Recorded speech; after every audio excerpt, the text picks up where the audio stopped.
ధరణి అక్రమాలపై సమగ్ర విచారణ, ప్రత్యేక బృందం ఏర్పాటు, బాధ్యులు ఎంతటి వారైనా కఠిన చర్యలు, కేబినెట్ నిర్ణయం. ఈనాడులో కూడా అదే వార్త, ప్రధాన వార్త. భూ అక్రమాలపై సిట్ అంటారు కానీ స్పెషల్ ఇన్వెస్టిగేషన్ టీం కాదు, ఇది special enquiry team set. So దాన్ని ఏర్పాటు చేసిరట. ధరణి ప్రారంభం నుంచి ఇప్పటి వరకు జరిగిన అవకతవకలపై విచారణ, 10,000కు పైగా అనుమానాస్పద లావాదేవీలు ఉన్నట్లు ఇప్పటికే గుర్తింపు, వర్షాభావ పరిస్థితులను సమర్థంగా ఎదుర్కొనేలా కార్యాచరణ, అన్ని జిల్లాల్లో అత్యవసర సమీక్షలు, ఆరుతడి పంటలు సాగు చేయాలని రైతులకు సూచన, ఎల్నినో పరిస్థితులను వివరిస్తూ కేంద్రానికి లేఖ రాయాలని తీర్మానం, ఆర్థిక సహాయానికి విజ్ఞప్తి, టెండర్లపై ఏకీకృత విధి విధానాల రూపకల్పనకు ఉన్నత స్థాయి కమిటీ, రాష్ట్ర మంత్రివర్గం కీలక నిర్ణయాలు. సో ఇప్పుడు ఈ ధరణి అక్రమాల మీద ఆయన భూభారతి వచ్చిన తర్వాత 3 సంవత్సరాలుగా జరిగిన అవకతవకల మీద మొత్తం మీద ఈ సెట్ ఏర్పాటు చేయబోతున్నారట. బాగానే ఉన్నది, కానీ అంత దమ్ముందా? అంత దమ్ము పక్కన పెట్టండి, అంత చిత్తశుద్ధి ఉందా రేవంత్ రెడ్డికి అండ్ ఇప్పుడున్న ప్రభుత్వానికి? నేనైతే లేదనే చెప్తా. ఇప్పుడు హైడ్రా తీసుకొచ్చినారు. హైడ్రా ఉద్దేశం ఏంది? చెరువులను కాపాడాలి, ప్రభుత్వ భూములను కాపాడాలి అన్నది మీ ఉద్దేశం. సో తర్వాత ఔటర్ రింగ్ రోడ్ అవతల ఉన్న వాటి సంగతి ఏంటంటే మాకు సంబంధం లేదని దాని నుంచి తప్పుకున్నారు. ఔటర్ రింగ్ రోడ్ లోపల ఉన్న వాటి మీద మనం ఫోకస్ చేసిర్రా అంటే అది కూడా లేదు. చివరికి పేదోడిల్లు ఊలగొట్టిరు, పెద్దోడిని కాపాడే ప్రయత్నం చేసిరు. అది హైడ్రా అనేది ఒక పెద్ద దుకాణం అయిపోయింది. మరి ఆ రోజు కూడా ఇట్లాంటి మాటలే చెప్పారు ఒక సంస్థను ఏర్పాటు చేసేటప్పుడు. చివరికి ఏమైంది? ఇప్పుడు అది మీ కిందికే నీళ్లు తెచ్చింది. హైడ్రా వల్ల రేపొద్దున జిహెచ్ఎంసీ ఎన్నికల్లో మీ మీద ఆ ప్రభావం పడబోతున్నది. ఇప్పుడేమంటున్నారు? ధరణి అక్రమాల మీద సెట్ ఏర్పాటు చేసిరట. ఇది వినడానికి చాలా అద్భుతంగా అనిపిస్తుంది. అబ్బా, ఇంత చిత్తశుద్ధి ఉన్నదా అని. ఫస్ట్ మీరు ఎలక్షన్లకి ముందు తీసుకోండి, ధరణిని తీసుకుపోయి బంగాళాఖాతంలో కలుపుతామన్నారు. ధరణిని పేరు మార్చి జస్ట్ అధికారాలను బదలాయించారు. ఇప్పుడు ఇంతకుముందేమో కలెక్టర్ దగ్గరికి పోతేనే సమస్య పరిష్కారం అయ్యేది, పోకపోయేది కాబట్టి పరిష్కారం కాకపోయేది. ఎందుకంటే కలెక్టర్ దాకా గ్రామాల్లో ఉన్న రైతులు ఎడపోగలుగుతారు, కలెక్టర్ ఎడగలుస్తాడు. సో దాన్ని అంటే ఆయన కలెక్టర్కు ఉన్న అధికారాలను బదలాయించి ఎంఆర్ఓ, ఆర్డీఓ, కలెక్టరు, ట్రిబ్యునల్ ఇట్లా అధికారాలను బదలాయించినారు. అంతకంటే భూభారతి పేరు మార్చి అంతకంటే ఇంకా గొప్పగా చేసిన మార్పు ఏందో చెప్పండి. అందులో ఏమీ లేదు. గదే సాఫ్ట్వేర్, గదే కథ. ఇప్పుడు ఆ ధరణిలో ఉన్న ఆ లావాదేవీలకు సంబంధించినటువంటి సమాచారాన్ని పాత విదేశీ కంపెనీ వాడు చూడగలుగుతున్నాడు, అందరూ చూడగలుగుతున్నారు, అందరూ ఆ సర్వర్లోకి ఎంటర్ కాగలుగుతున్నారు. దాన్ని మార్చలే. దానివల్లనే మళ్ళీ ఇప్పుడు భూభారతి వచ్చిన తర్వాత కూడా తప్పులు దొరుకుతున్నాయని వార్తలు వస్తున్నాయి కదా. రీసెంట్గా మీ సేవా సెంటర్లో అక్రమాలు కూడా జరిగినాయి. గవర్నమెంట్కి పోవాల్సిన డబ్బులు వీళ్ళ సొంత అకౌంట్లకు మళ్లించుకున్నారు భూభారతి వచ్చిన తర్వాత కూడా. కారణం ఏమంటున్నారు? ఇప్పుడు ధరణి సాఫ్ట్వేర్ ఉండడం వల్ల సమస్య వస్తుంది అంటున్నారు. ఇప్పుడు మళ్ళీ దాన్ని మార్చాలంటున్నారు. మీకు అప్పుడు ముందు తెలియదు ఆ విషయం? అని నేనేమంటున్నా అంటే, ఇప్పుడు ధరణి పైన అక్రమాల మీద సెట్ ఏర్పాటు చేస్తామని అంటున్నారు కదా, 10 ఏళ్ళ అక్రమాల మీద. ఫస్ట్ మీరు మేము చిన్న ఎగ్జాంపుల్స్ మీ ముందు పెడతాం. మీకు దమ్ముంటే, చిత్తశుద్ధి ఉంటే వాటిని పరిష్కరించే ప్రయత్నం చేయండి. 373 ఎకరాల నాదర్గుల్ భూముల సమస్యని ఇమీడియట్గా పరిష్కరించండి. ధరణి ద్వారా వచ్చినటువంటి సమస్యనే కదా. 150 ఎకరాలని 50 ఎకరాలు ప్రైవేట్ వ్యక్తుల పేర్ల మీద రిజిస్ట్రేషన్ చేసినారు. అంతకుముందు చేసిన జీపీఎల్ కూడా ఫేక్. మేము పోయినాం కదా అక్కడికి, వాళ్ళు ఇంకా ధర్నాలు చేస్తూనే ఉన్నారు కదా, వంటవార్పులు చేస్తూనే ఉన్నారు కదా, కలెక్టర్ ఆఫీస్ ముట్టడించారు కదా. ఫస్ట్ ఆ 373 ఎకరాల సంగతి తెలుస్తావా? పొంగులేటి శ్రీనివాసరెడ్డి చెప్పాలా? ధరణి తర్వాత వచ్చిన అక్రమాలే కదా ఇవన్నీ. మొన్న రీసెంట్గా తిరుమలగిరికి పోయినా మేము, 8 ఎకరాల భూమి మొత్తం బ్లూ షీట్లు నాటిండో మార్వాడివాడు. ఆ లైవ్లో అధికారులంతా తేల్చేసిరు. సర్వేయర్ కూడా నేను సర్వేనే చేయలేదు, ఎంఆర్ఓ దొంగతనంగా రాసుకున్నాడు, ఒక అసిస్టెంట్ని పెట్టుకోనని ఆ సర్వేయర్ ఓపెన్ లైవ్లో చెప్పిండు. మరి ఆ లెక్క తేల్చగలుగుతారా? 307 సర్వే నెంబర్లో ఉన్న అరికెపూడి గాంధీ కబ్జా పెట్టిన భూముల లెక్క తేల్చగలుగుతారా? ఇదే దేవాదాయ భూమి పొంగులేటి శ్రీనివాసరెడ్డి కంపెనీ మీదికి మళ్ళింది. 15 గుంటల భూమి రీసెంట్గా మేమే బయట పెట్టినాం. దాన్ని తేల్చగలుగుతారా? ఇట్లా మనం మాట్లాడుకుంటూ వెళ్తే నేను ఒక 50-60 చెప్తా. మరి ఇవన్నీ ధరణి వచ్చిన తర్వాత జరిగిన అక్రమాలే. కేటీఆర్ ఈ మొత్తం బ్యాచ్ అంతా రాత్రికి రాత్రి ఒక్కొక్క సర్వే నెంబర్ మీద ఉన్న పేరుని ఒక గంటలోనే 2-3 మంది మీదకి మారిపోయింది. ఒకటి ఇష్టం లేకపోతే ఇంకోటి ఇష్టం లేకపోతే ఇంకొకటి. వాళ్ళు ఇష్టం అయిపోయింది అది. మీరు అధికారంలోకి వచ్చి ఆల్మోస్ట్ 3 years, ఇంకొక 2-3 నెలలు అయితే మరి 3 సంవత్సరాల్లో మీరు తేల్చింది ఏంది ధరణి మీద? ఇప్పుడు మీరు తేల్చబోయేది ఏంది? ఇదంతా మీరు రాసి పెట్టుకోండి. ఇది హైడ్రా లాంటి డ్రామానే తప్ప ఇంకొకటి ఏమీ కాదు. వీళ్ళేం తేల్చారు. మీ పక్కన కూర్చున్న ఈ పెద్ద మనిషే 8 ఎకరాలు లేపాడ. ఒకరితో ప్రైవేట్ భూమి కొడుకు పేరు మీద, అన్న కొడుకు పేరు మీద ఒక ఫర్మ్ ఓపెన్ చేసి రియల్ ఎస్టేట్ కంపెనీ ఓపెన్ చేసిండు. ఆ 8 ఎకరాల భూమి ఆయన అకౌంట్లో వేసుకున్నాడు. ఈయన కలెక్టర్ సహకరించింది. ఇప్పుడు కింద మీద పడుతున్నాడు. మనం బయట పెట్టిన తర్వాత ఏం చేయాలనో అర్థం కాక తప్పదు, ఇక వాళ్ళకి ఇచ్చేయాల్సిందే. ఇప్పుడు పొంగులేటి శ్రీనివాసరెడ్డి రెవెన్యూ మినిస్టర్ ఎందుకు తీసుకున్నాడు? అసలు మీకున్న చిత్తశుద్ధి ఏంది? మీరు 3 సంవత్సరాలుగా ఈ అక్రమాల మీద చేసింది ఏంది? గవర్నమెంట్ ల్యాండ్స్ కబ్జా అవడమే కాదు, పేదలు, దళితులు, గిరిజనులు, బీసీలకు సంబంధించిన అసైన్ ల్యాండ్స్ కూడా పోయినాయి. మరి వాటి సంగతి ఏంది? ధరణి పోర్టల్ అమల్లోకి వచ్చిన 2020 అక్టోబర్ 29 నుంచి ఇప్పటి వరకు రాష్ట్రంలో జరిగిన భూముల రిజిస్ట్రేషన్లు, రికార్డుల మార్పులు, వ్యవసాయ అసైన్డ్ ప్రభుత్వ భూముల బదలాయింపులు సహా జరిగిన అన్ని అనుమానాస్పద లావాదేవీలను లోతుగా పరిశీలించాలని మంత్రివర్గం నిర్ణయించింది. ధరణి పోర్టల్ ద్వారా జరిగిన భూముల రికార్డులు, వాటి క్రయ విక్రయాలకు సంబంధించి చోటు చేసుకున్న అక్రమాలు, అవకతవకలపైన సమగ్ర విచారణకు ప్రత్యేక విచారణ బృందం, స్పెషల్ ఎంక్వైరీ టీమ్ సెట్ ఏర్పాటు చేసేందుకు రాష్ట్ర మంత్రివర్గం ఆమోదించింది. సచివాలయంలో ముఖ్యమంత్రి రేవంత్ రెడ్డి అధ్యక్షతన శుక్రవారం మంత్రివర్గం సమావేశమైంది. దాదాపు 3 గంటల పాటు కొనసాగింది. పలు కీలక నిర్ణయాలు తీసుకుంది. అనారోగ్య కారణాలతో మంత్రి వాకిడి శ్రీహరి హాజరు కాలేదు. మంత్రివర్గం తీసుకున్న వివరాలు మంత్రులు జూపల్లి, పొన్నం, అడ్లూరి కలిసి రెవెన్యూ, గృహ నిర్మాణ శాఖ మంత్రి పొంగులేటి శ్రీనివాసరెడ్డి మీడియా సమావేశంలో వెల్లడించారు. రాష్ట్రంలో నెలకొన్న వర్షాభావ పరిస్థితులు, పంటల సాగు, వ్యవసాయం, అనుబంధ రంగాలపైన ఎల్నినో ప్రభావం, వీటన్నింటి మీద డిస్కస్ చేసినాడు. దాన్ని మాట్లాడదాం వేరే పేపర్ వచ్చినప్పుడు. సో ఈ ధరణి గురించి మనం డిస్కస్ చేస్తున్నాం. తెర వెనుక ఎవరెవరు ఉన్నారనేది విచారించడం కోసమట తమ ప్రభుత్వం వచ్చాక ధరణి ఏర్పాటు నుంచి ఇప్పటి వరకు ఫోరెన్సిక్ ఆడిట్ చేసిందని, దాదాపు 10,000కు పైగా అనుమానాస్పద లావాదేవీలు ఉన్నట్లు గుర్తించిందని మంత్రి పొంగులేటి వివరించారు. అందుకే భూముల లావాదేవీలకు సంబంధించిన డిజిటల్ రికార్డులు, లాగిన్ వివరాలు, రికార్డుల్లో చేసిన మార్పులు, అధికారిక అనుమతులు, భూముల వర్గీకరణ మార్పులు, లబ్ధిదారుల వివరాలను సమగ్రంగా పరిశీలించాలని మంత్రివర్గం నిర్ణయించిందట. ధరణి పోర్టల్ నిర్వహణ బాధ్యతలు చేపట్టిన infrastructure leasing and financial services limited పాత్రతో పాటు పోర్టల్ నిర్వహణ సంస్థ ఎంపిక, టెండర్ ప్రక్రియ, వెండర్కు కాంట్రాక్టు కేటాయింపు, పోర్టల్ రూపకల్పన, సిస్టమ్ ఆర్కిటెక్చర్, డేటా భద్రతలో ఉన్న లోపాలపై విచారణ జరపాలని నిర్ణయం తీసుకుంది. ఆనాడు సాఫ్ట్వేర్ రూపకల్పన చేసిన పోర్టల్లో ఉన్న లోపాలతో ఇప్పటికీ కూడా అవకతవకలు వెలుగులోకి వస్తున్నాయి. అందుకే ధరణి వ్యవహారంలో బాధ్యులు ఎంతటి వారైనా ఉపేక్షించకుండా కఠిన చర్యలు తీసుకోవాలని మంత్రివర్గం నిర్ణయం తీసుకుంది. నిషేధిత జాబితాలో ఉన్న భూములను నచ్చిన వారికి కట్టబెడుతున్నారని ప్రతిపక్షాలు చేస్తున్న ఆరోపణలను కూడా పరిగణలోకి తీసుకొని ధరణి ఏర్పాటు నుంచి ఇప్పటి వరకు అన్ని భూ లావాదేవీలపై విచారణ జరుపుతాం.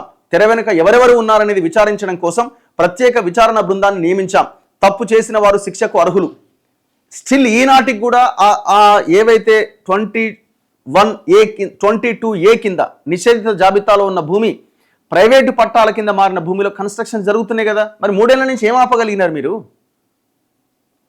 హరే నువ్వు ఎవడైతే మొత్తం దుర్మార్గాలకి ఇప్పుడు 22A కింద ఉన్న భూమి ప్రైవేటు పట్టా భూమిగా మారాలి అంటే నవీన్ మిట్టల్ అంటూ ఆనాడు CCLA కమిషనర్గా ఉన్న ఈ దుర్మార్గుడు థంబ్ ఇంప్రెషన్ పెడితేనే అది ఓపెన్ అవుతుంది, మారుతుంది. అది ఎక్కడున్నాడు నవీన్ మిట్టల్? ఇవాళ ఎక్కడున్నాడు? Where is Naveen Mittal? Naveen Mittal energy సెక్రటరీగా ఉన్నాడు కదా, ఎలక్ట్రిసిటీ డిపార్ట్మెంట్లో అంత పెద్ద పోస్ట్లో ఉన్నాడు కదా. మరి ధరణి ఇంత దుర్మార్గం చేస్తే మీరు అధికారంలోకి వచ్చిన తర్వాత సంవత్సరం పాటు అదే CCLA కమిషనర్గా నవీన్ మిట్టల్ని కొనసాగించారు కదా. ఇది మీ చిత్తశుద్ధి. మీరు అంత ఒకటే. పొంగులేటి శ్రీనివాసరెడ్డి ఏం చేస్తుండు, రేవంత్ రెడ్డి ఏం చేస్తుండు, ఫహీం ఖురేషి ఏం చేస్తుండు? వీళ్ళంతా రియల్ ఎస్టేట్ వ్యాపారం కదా. రేవంత్ రెడ్డి అన్న తిరుపతి రెడ్డి ఏం చేస్తుండు? రియల్ ఎస్టేట్ వ్యాపారం చేస్తలేడా? వీళ్ళట ధరణిని మొత్తం బంగాళాఖాతంలో కలుపుతామంటే నమ్మి ఓటేసిరు. 3 ఏళ్ళని దాన్ని మార్చలేదు. ఇప్పుడట మళ్ళీ దాన్ని సెట్ చేయడం అంటే కాలయాపన చేయడమే. ఇక నడుపుతారు ఎలక్షన్ల దాకా నడిపి ఇది రిపోర్టు, ఈ రిపోర్ట్ తర్వాత ఎలక్షన్లో మమ్మల్ని గెలిపి ఒక్కొక్కరిని లోపలేస్తాం, తొడగొట్టడు, పేగులు మెడలేస్తాం, డబుల్ బెడ్రూమ్ ఇల్లు కట్టిస్తాం, ట్రిపుల్ బెడ్రూమ్ ఇల్లు కట్టిస్తాం, అన్ని డ్రామాలే. ఒక్క పని చేసింది లేదు.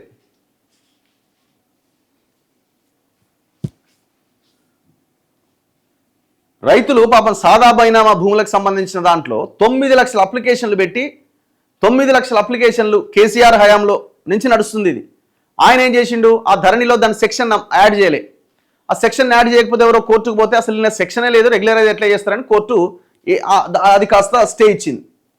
సరే, వీళ్ళు అధికారంలోకి వచ్చిన తర్వాత ఆ స్టేని తొలగించడానికి భూభారతిలో సెక్షన్ యాడ్ చేసిరు, సెక్షన్ 6 ఆర్ సంథింగ్ ఏదో యాడ్ చేసిన తర్వాత కోర్టు కూడా స్టే ఎత్తేసింది. కోర్టు స్టే ఎత్తేసి దగ్గర సంవత్సరం అవుతుంది. ఇంతవరకు ఆ సాదా బైనామా అప్లికేషన్ల మీద అడుగు ముందుకు పడతలేదు. ఏం ఏం ఏం దుర్మార్గం ఇది? ఇగో అన్నీ సెట్ చేసుకుంటారట. సెట్ అంటే ఏంటంటే అన్నీ సెట్ చేసుకుంటారు. ఇంతకుముందు ఏమో సిట్ ఉంటుండే, ఆ సిట్ అంటే ఏంటంటే కూర్చోవడం లేవడం తప్ప ఏముండదు, పని చేయడం ఉండదు, ముందుకు పోవడం. ఇదేమో సెట్, అన్ని సెట్ చేసుకోవడం. ఇప్పుడు వీళ్ళు హైదరాబాద్ వదిలేసి సిరిసిల్ల సిద్దిపేటలో ఉన్న వాళ్ళ మీద ఫోరెన్సిక్ ఆడిట్ స్టార్ట్ చేసిరు. ఫస్ట్ విలువైన భూమి ఎక్కడ ఉన్నది? హైదరాబాద్ వెస్ట్ సైడ్ ఇదంతా మొత్తం కబ్జా అయింది, ఇక్కడ ఉన్నది. 25 లక్షల ఎకరాల ప్రభుత్వ భూమి ప్రైవేట్ పరమైందని రికార్డ్స్ చెప్తుంటే దుర్మార్గులారా, ఇంకా మీరు పని చేయకపోతే ఎట్లా? 25 lakh acres, ఎంత పెద్ద ల్యాండ్ బ్యాంక్ అది, ఎంత పెద్ద అసెట్ తెలంగాణ భవిష్యత్తుకి. అది ఓన్లీ గవర్నమెంట్ ల్యాండ్. ఇక మీ జనాలకు సంబంధించిన భూములు, కబ్జా అయిన భూమి ఇక లెక్కే లేదు. ఇక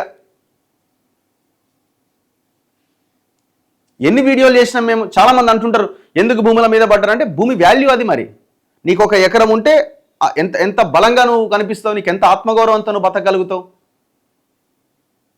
ఒక్కొక్కడు 100 ఎకరాలు పోగేసుకున్నాడు. ఇప్పుడు ఈయన పొంగులేటి శ్రీనివాసరెడ్డి చేస్తున్న రియల్ ఎస్టేట్ దాంట్లో కబ్జాలే లేవా? చూపిస్తాను నేను కావాలంటే. అరే 15 గుంటల దేవాదాయ శాఖ భూమి బీఆర్ఎస్ హయాంలో ఈయన బీఆర్ఎస్లో ఉన్నప్పుడు రాసుకున్నాడు, సపరేట్ జీవో ఇచ్చి.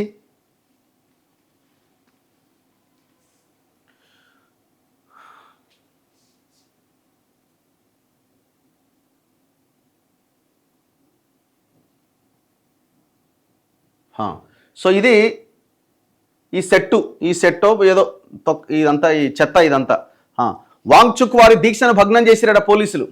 ఎప్పుడు ఇవాళ జరిగిందా? ఇక వాళ్ళు భగ్నం చేయడం తప్ప ఇంకా వాళ్ళు ఏం చేయగలుగుతారు? సమస్యని పరిష్కరించడం చేత కాదు కదా ప్రభుత్వాలకి. ప్రాణాలకు తెగించి దేశం కోసం ఆయనతో పాటు కొంతమంది స్టూడెంట్స్ కలిసి, కొంతమంది స్టూడెంట్ యాక్టివిస్టులు కలిసి దీక్షను చేస్తున్నారు. ఆ దీక్షను భగ్నం చేసిరట. అంటే కోర్టుకు చెప్పారు కదా, ఆయన ఆరోగ్యాన్ని కాపాడే బాధ్యత మీకే ఉందని కోర్టు, ఢిల్లీ హైకోర్టు ప్రభుత్వానికి చెప్పడంతో ఆయన ఆరోగ్యం కాపాడాల్సిన బాధ్యత అంటే ఇక దీక్ష భగ్నం అనుకున్నారేమి.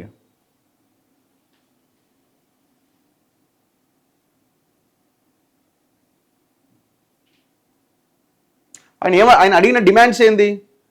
విద్యాశాఖ మంత్రి రాజీనామా చేయమన్నాడు.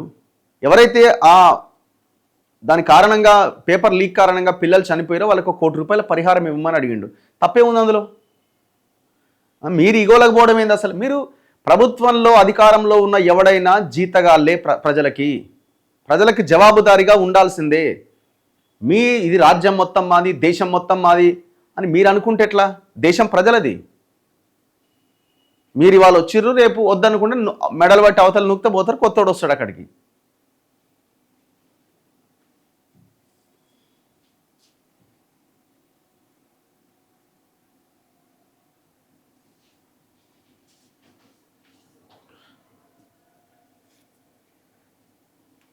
జస్ట్ ఇప్పుడే హాస్పిటల్కి పంపించిరట. ఓకే, సాదా బైనామాలు కాగితాలపై ఆఫీసర్లు వచ్చి చెక్ చేశారు. చుట్టుపక్కల ఉన్న రైతులు కూడా సంతకాలు పెట్టారు. ఇక ఆనే ఆగిపోయింది అది. రఘు అన్న, మా ఊర్లో భూమి అతనికి తెలియకుండానే వేరే వాళ్ళకి పట్టా చేసి మళ్ళీ వారి భూమికి చుట్టుపక్కల రైతులు వాంగ్మూలం అడుగుతున్నారు ఇప్పుడు. ఇట్లాంటి కేసులు అసలు రాష్ట్రం మొత్తం ఇవే కేసులు. ఎవరి జీవితంలో వాడు ప్రశాంతంగా బతుకుతున్న ప్రజల మీద బండెత్తేసిరు దుర్మార్గులంతా. వీళ్ళేదో తెలంగాణ కోసం ఏదో చేస్తారనుకుంటే, ప్రజల కోసం ఏదో చేస్తారని తీసుకొచ్చి పెడితే నిండా ముంచి పడేసారు. 3 ఏళ్ల తర్వాత సెట్టు గుర్తొచ్చిందా వీళ్ళకి? దేశం ప్రజలదే కానీ ఎవడికి ఇష్టం వచ్చినట్టు వాడు ఉంటే నడవదు కదా. అదే అంటున్నాం మేము కూడా. ఎవడికి ఇష్టం వచ్చినట్టుగా వాడు డిసైడ్ చేసుకొని పేపర్ లీకులకు పాల్పడితే కుదరదు కదా. ఏ ప్రభుత్వమైనా కుదరదు కదా. సో అందుకే బాధ్యత వహించి రిజైన్ చేయాల్సిన అవసరం ఉంది.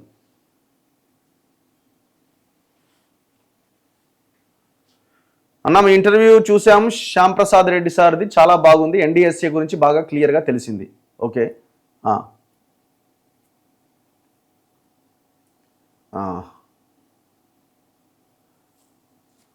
కాంగ్రెస్ని నమ్ముకుంటే ఏందో బంగాళాఖాతంలో మునిగినట్టే అట. ఓకే. రఘు గారు, అనివార్య కారణాల వల్ల రిజిస్ట్రేషన్ చేసుకోలేకపోయినా డబ్బులు వాపసు రావట్లేదట. అసలు అది రీఫండ్ అమౌంట్. పోయిన గవర్నమెంట్ హయాంలో కూడా కోట్ల రూపాయల బకాయిలు ఉన్నాయి. ఇప్పుడు నువ్వు రిజిస్ట్రేషన్కి అప్లై చేస్తావు, అది రిజిస్ట్రేషన్ కాలేదు, ఆ డబ్బులు రిటర్న్ ఇవ్వాలి కదా. ఆ డబ్బులు కూడా గవర్నమెంట్ వాడుకుంటుంది. ఎంత దుర్మార్గం ఇది.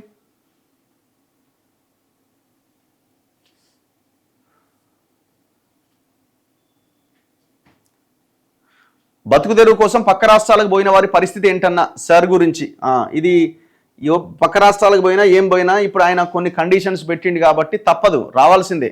ఏదో ఒకటి చేసి మీ ఓటుని కాపాడుకునే ప్రయత్నం చేయండి, అది ఇంపార్టెంట్ మనకి. నిన్న క్యాబినెట్లో బీసీల రిజర్వేషన్ కోసం మాట్లాడలేదు. ఎందుకు మాట్లాడరు కదా. వాళ్ళకి ఎందుకు అది? వాళ్ళకి సంబంధం లేని సబ్జెక్ట్ కింద చూస్తారు దాన్ని.